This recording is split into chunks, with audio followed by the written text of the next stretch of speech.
Good evening, everyone.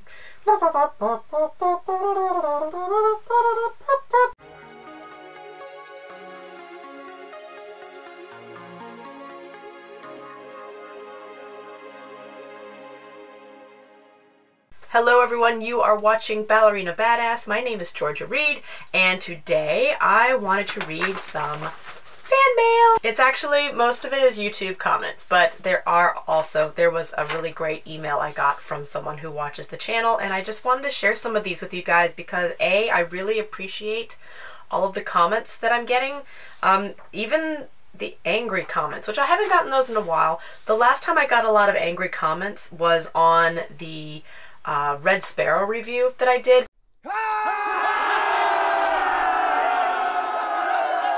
But it wasn't really a review of Red Sparrow. What my video was about was the fact that I felt like Dance Magazine was paying more attention to the actor in the movie and less attention to the dance double, who was Isabella Boylston, and I wanted to hear more about what the dance double was doing, what she was going through and everything. And I think later on in hindsight, I looked back, I think they were talking more about the choreographer, etc. So it's not a bad article. I wanted more from the dance perspective because it's Dance Magazine. Be that as it may, I've been getting some really great feedback from you guys, and I wanted to share some of these as shout outs back to you guys. So first things first, let's start with I love this one. This was a comment made on the calf stretch quick tip video.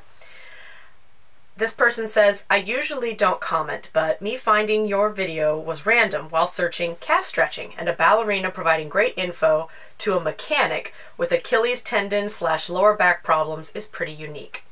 I agree. I think that's fantastic. It sounds like from the way this was worded, this is just an average mechanic. I don't know if it's a guy or a girl or what, but they have Achilles tendon issues and lower back problems, and that does often stem from tight calves. I mean, you know, there's always a million different things that can be going wrong, right? But tight calves do cause a lot of issues.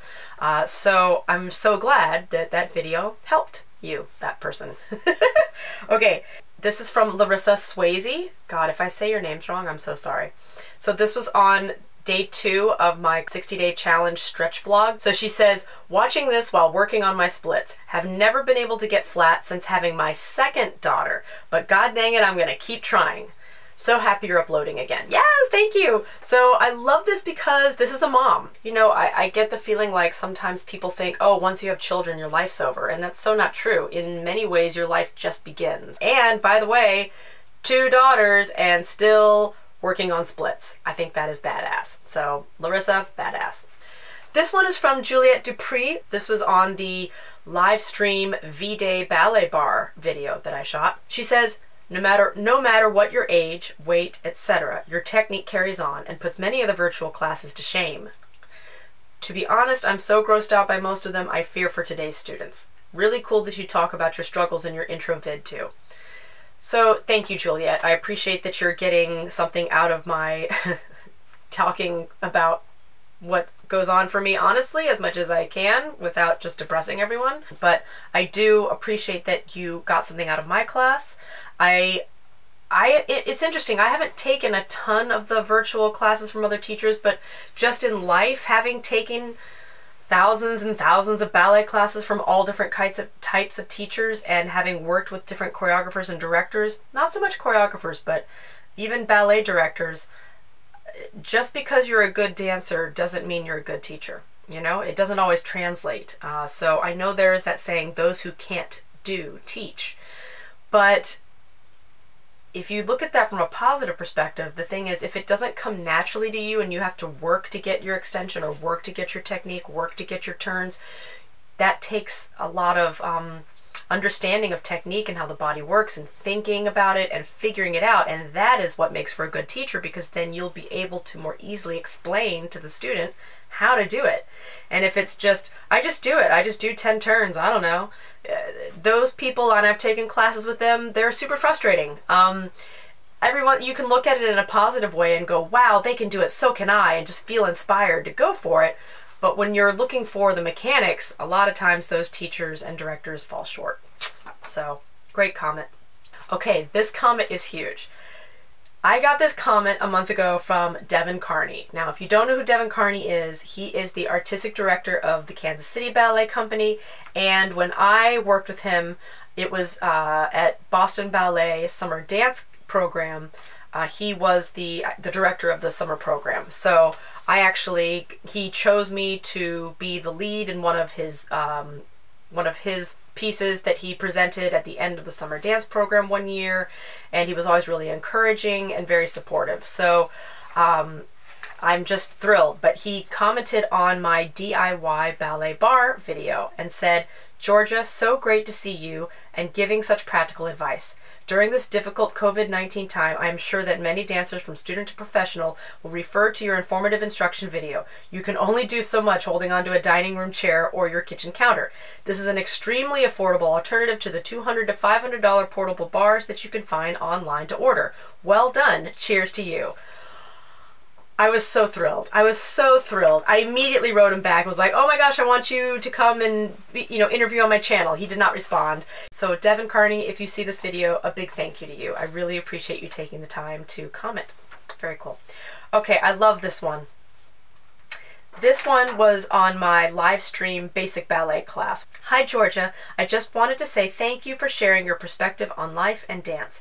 I graduated from college last year, and since then I've retired from dance, and I've been looking for employment in a more stable setting, you could say.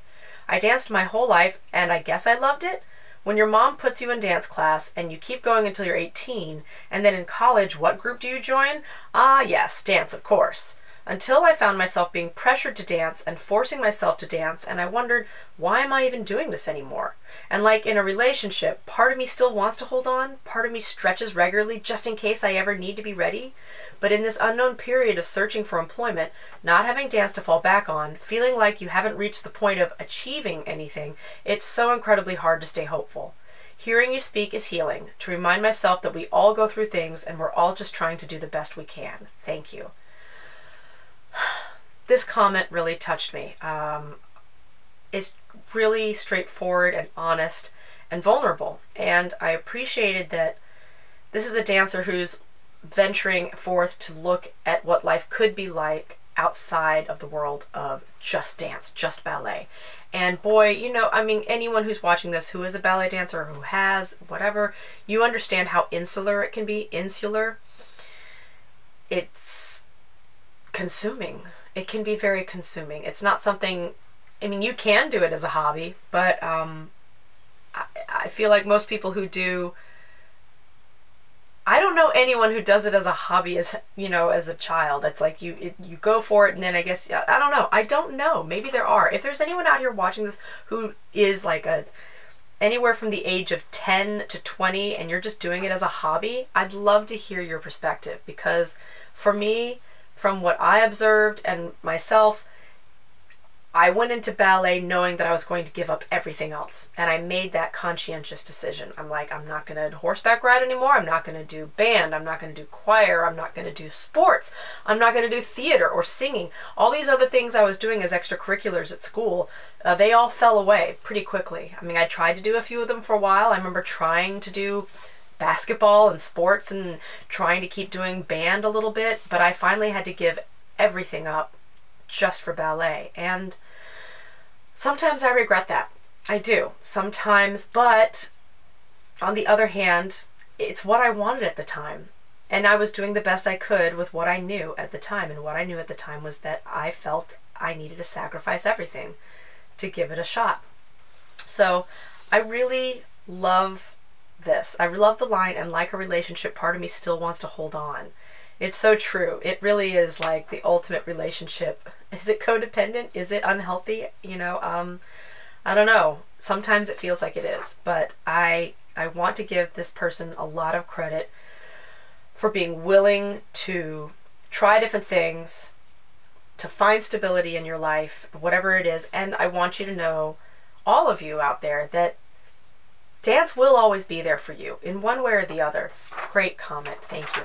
I want to thank you all so much for taking the time to comment and to give feedback. You've been watching Ballerina Badass. My name is Georgia Reed. Never give up. Never stop dancing. I love you all. Toi toi toi.